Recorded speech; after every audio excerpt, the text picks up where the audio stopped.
Hi everyone, welcome to Balu IQ online classes. Hormuz జలసంధిని open చేస్తాము. అయితే ఆ ఓపెన్ చేయించడానికి అనమాట అక్కడ సైనిక చర్య అనేది ఉండాలి. ఇన్ఫ్యాక్ట్ చెప్పాలంటే ఒకవేళ కనుక ఇరాన్ అడ్డుకుంటే, హార్మోజ్ జలసంధిని ఓపెన్ చేసినప్పుడు కనుక ఇరాన్ కనుక అడ్డుకుంటే ఖచ్చితంగా అక్కడ సైనిక చర్య అనేది ఇరాన్ మీద చేపట్టాలి. సైన్యం యొక్క బలగాలతోనే అక్కడ మనం మోహరించాలనే కాన్సెప్ట్తో అనమాట. ఓకే, అమెరికాతో పాటుగా మిగతా దేశాలు వచ్చేసి, అంటే మిగతా గల్ఫ్ దేశాలన్నింటి యొక్క మద్దతు అనమాట ఐక్యరాజ్య సమితి యొక్క భద్రతా మండలి, అంటే security council of United Nations ఆర్గనైజేషన్లో ఒక తీర్మానం ప్రవేశపెట్టారండి.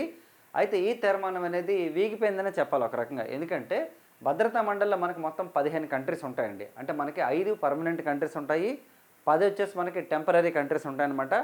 అయితే ఈ 10 టెంపరీ కంట్రీస్ ఓటేసినప్పటికీ కూడా పెద్దగా ఫరక్ పడదండి. ఎందుకంటే 5 దేశాల్లో పర్మనెంట్ 5 కంట్రీస్లో కనుక ఒక్క కంట్రీ వీటో పవర్ని యూజ్ చేసినా సరే అది ఆగిపోతుంది అనమాట. మరి దీని మీద ఎవరెవరు వీటో యూజ్ చేస్తారంటే చైనా అండ్ రష్యా. ఎందుకంటే అంటే హార్మోజ్ జలసంధిని ఇరాన్ తనంతట తాను ఓపెన్ చేస్తే ఓకే తప్ప, ఇరాన్ మీద అటాకులు చేసి మరి అలాగే సైన్యాన్ని మోహరించి మరి ఓపెన్ చేయించాల్సినంత అవసరం ఏం లేదు. ఎందుకంటే వాళ్ళకి సంబంధం లేదన్నదే వాళ్ళ ఫీలింగ్. ఎందుకంటే అమెరికా అండ్ ఇజ్రాయెల్ అనేవి చైనా అక్కడ ఇరాన్ మీద అటాక్ చేస్తున్నాయి, సో మిగతా దేశాలు మీరు ఇన్వాల్వ్ చేయకండి అన్నట్టు అనమాట. చైనా అండ్ రష్యా అనమాట విత్డ్రా అయిపోయి అనమాట వీటో పవర్ని యూజ్ చేయడం జరిగిందనమాట. అయితే మరి మొత్తం ఎన్ని దేశాలు యాక్సెప్ట్ చేసి, అంటే ఎన్ని దేశాలు ఓటేసాయి అంటే మనకు మొత్తంగా 15 దేశాల్లో 11 దేశాలు అనమాట ఓటేసాయండి. మరి 11 దేశాల్లో ఓకే 4 దేశాలు, మిగతా 4 దేశాలు అనమాట ఓటేయలేదు. ఇన్ఫ్యాక్ట్ చెప్పాలంటే రష్యా చైనా వీటో పవర్ వాడాయి. అలాగే మిగతా 2 దేశాలు కొలంబియా ఒకటి పాకిస్తాన్ అనమాట ఓటింగ్కి దూరంగా ఉన్నాయి. అంటే 11 దేశాలు యాక్సెప్ట్ చేశాయి, 2 దేశాలు వీటో పవర్ వాడాయి, 2 దేశాలు వచ్చేసి మనకి ఓకే ఓటింగ్కి దూరంగా ఉన్నాయి. ఈ క్వశ్చన్ కూడా మనకు అడగవచ్చు, ఏ దేశాలు ఓటేసాయి, ఎవరు వీటో పవర్ వాడారు, ఎవరు ఓటింగ్ దూరంగా ఉన్నారు. అయితే ఇంకో క్వశ్చన్ ఏంటంటే మనకి తీర్మానాన్ని ఎవరు ప్రవేశపెట్టారు ఐక్యరాజ్య సమితి భద్రతా మండలిలో, అసలు తీర్మానం ఎవరు ప్రవేశపెట్టారు హార్మోజ్ జలసంధికి సంబంధించి అంటే బహ్రెయిన్ పెట్టిందండి. ఎందుకు బహ్రెయిన్ పెట్టిందంటే బహ్రెయిన్ అనేది one of the Gulf countries అనమాట. ఇరాన్ ఏం చేస్తుందంటే అమెరికా అండ్ ఇజ్రాయెల్ అనేవి అటాక్ చేస్తుంటే బహ్రెయిన్ మీద, అలాగే సౌదీ అరేబియా మీద, అలాగే కువైట్ మీద, అలాగే నెక్స్ట్ వచ్చేసి దుబాయ్, ఈ దేశాల మీద అటాకులు చేస్తుంది. ఎందుకు, అక్కడ వాళ్ళకి సంబంధించిన స్థావరాలు ఉన్నాయన్నమాట యాక్చువల్లీ. సో ఈ గల్ఫ్ కంట్రీస్ మీద అటాకులు చేస్తున్న ఉద్దేశంతో బహ్రెయిన్ కూడా అనమాట ఇరాన్కి వ్యతిరేకంగా తీర్మానం అయితే ప్రవేశపెట్టడం జరిగింది. మరి ఈ స్ట్రైట్ ఆఫ్ హార్మోజ్ నుంచి ఏంటంటే ప్రపంచవ్యాప్తంగా తీసుకుంటే దాదాపు 20 నుంచి 30% అనమాట పెట్రోల్, ఎల్పీజీ అనేది అనమాట వెళ్తుందండి. మరి ఆ స్ట్రైట్ ఆఫ్ హార్మోజ్ని ఆపేయడం వల్ల ఎన్నో షిప్స్, కార్గో షిప్స్ అన్నీ కూడా చాలా వరకు ఆగిపోయాయి అనమాట. ఇన్ఫ్యాక్ట్ చెప్పాలంటే భారతదేశం కూడా అలాంటి క్రైసిస్ అనేది ఫేస్ చేస్తుంది. ఎందుకంటే ఎల్పీజీ సిలిండర్ మనం బుక్ చేస్తే ఇదివరకు 1 డేలో డెలివరీ అయ్యేది మనకి, ఇప్పుడు 1 వీక్ అయినా 10 డేస్ అయినా సరే రావట్లేదు అనమాట. ఎందుకంటే గ్యాస్ క్రైసిస్ ఉంది. అలాగే పెట్రోల్ కూడా అదే ఇష్యూ అనమాట. రీసెంట్గా మనం తీసుకున్నట్లయితే పెట్రోల్ కూడా మనకు దొరకదని చెప్పేసి న్యూస్ రావడంతో చాలా పెట్రోల్ బంకులో చాలామంది ఓకే ఎక్కువ మంది ఉన్నారనమాట, పెట్రోల్ రేట్లు పెరుగుతాయనే ఉద్దేశంతో.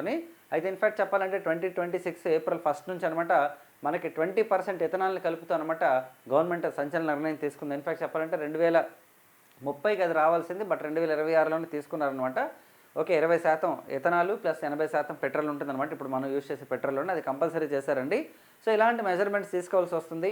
అలాగే నెక్స్ట్ వచ్చేసి ఎల్పీజీ యొక్క ప్రొడక్షన్ కూడా మనం పెంచడం జరిగిందనమాట. అంటే ప్రపంచవ్యాప్తంగా ఒక రకమైన క్రైసిస్ అనేది ఏర్పాటైంది.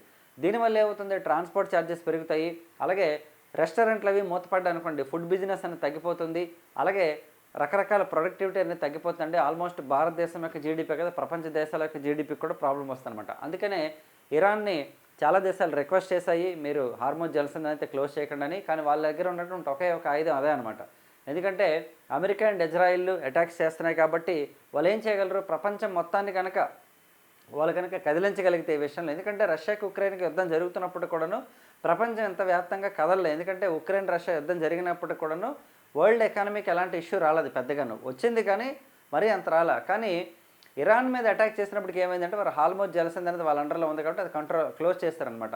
ఇప్పుడు ప్రాబ్లం అనేది క్రియేట్ అయింది కాబట్టి సో ప్రపంచ దేశాలన్నీ కూడా దీని గురించి మాట్లాడుతున్నాయండి.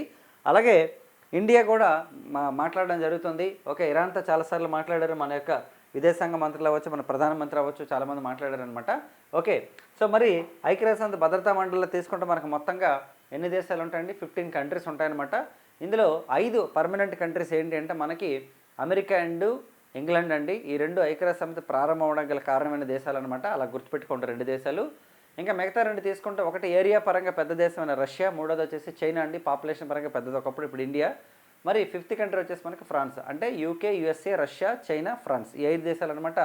ఓకే ఐక్యరాజ్యసమితి భద్రతా మండలిలో ఉంటాయన్నమాట. అంటే security council of United Nations ఆర్గనైజేషన్లోని.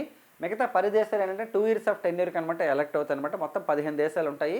కానీ ఏవైతే పర్మనెంట్ 5 కంట్రీస్ ఉన్నాయో అవి కనుక వీటో పవర్ యూజ్ చేశాయంటే ఆ భద్రతా ఏ తీర్మానం అయినా సరే ఓడిపోతుంది అనమాట యాక్చువల్లీ. సో ఇప్పుడు ప్రస్తుతానికి హార్మోజ్ జలసంధి దగ్గర ఇరాన్ మీద సైనిక చర్య చేపట్టైనా సరే హార్మోజ్ జలసంధిని ఓపెన్ చేయాలనే దానికనమాట రష్యా, చైనా రిజెక్ట్ చేశాయండి. ఎందుకంటే ఒకవేళ మేము కనుక దీనికి ఓటు వేసినట్లయితే ఇరాన్ మీద చట్టబద్ధంగా అటాక్ చేసేటట్టే, మేమందరం యాక్సెప్ట్ చేసినట్టే ఇరాన్ మీద చట్టబద్ధంగా. ఎందుకంటే ఆల్రెడీ ప్రైవేట్గా అంటే వాళ్ళ యొక్క పర్సనల్ అటాకులు చేస్తారు ఇజ్రాయెల్ కానీ అమెరికా కానీ ఒకవేళ ఇప్పుడు మేము కూడా మద్దతు తెలిపినట్టయితే, అంటే దీన్ని కనుక వీటో పవర్ వాడకుండా చేసినట్లయితే మేమే డైరెక్ట్గా ఇరాన్ని అటాక్ చేయండి అని చెప్పినట్టు అవుతుంది. కాబట్టి we don't want to do that అని చెప్పేసి రష్యా అండ్ చైనా చెప్పాయన్నమాట. అలాగే ఇన్ఫ్యాక్ట్ నాటో దేశాలను కూడా ఇదివరకు ట్రంప్ అడగడం జరిగిందండి. లాస్ట్ వీక్ తీసుకుంటే నాటో అంటే మనకి నార్త్ అట్లాంటిక్ ట్రీటీ ఆర్గనైజేషన్ అండి. సెకండ్ వరల్డ్ వార్ తర్వాత నాటో అనేది ఎస్టాబ్లిష్ చేశారండి. రష్యాకి అటాక్లను తప్పించుకోవడం కోసం నాటో ఎస్టాబ్లిష్ అయింది. అయితే నాటో దేశాలు కూడా ఏం చెప్పాయంటే ట్రంప్కి, ఓకే మేమైతే ఈ చర్యకైతే మేము యాక్సెప్ట్ చేయమని చెప్పారు. ఎందుకంటే నాటో దేశాలన్నీ కలిసి రండి, హార్మోజ్ జలసంధి దగ్గర మనం ఇరాన్ అడ్డుకొని ఓకే ఇరాన్ మీద అటాకులు చేసి మనం హార్మోజ్ జలసంధిని ఓపెన్ చేద్దామని చెప్పేసి ఆయన పిలుపునిచ్చాడు అనమాట. కానీ నాటో దేశాలు ఒప్పుకోలేదు. అప్పుడు ఏం చెప్పాడంటే నేను నాటో నుంచి బయటకు వచ్చేస్తాను, ఒకవేళ అమెరికా కనుక నాటోకి కనుక నిధులు నిలిపేసినా, అమెరికా కనుక నాటోలో లేకపోయినా మీరు ఒక పేపర్ టైగర్తో సమానం అని చెప్పేసి ఆయన చెప్పడం జరిగిందనమాట.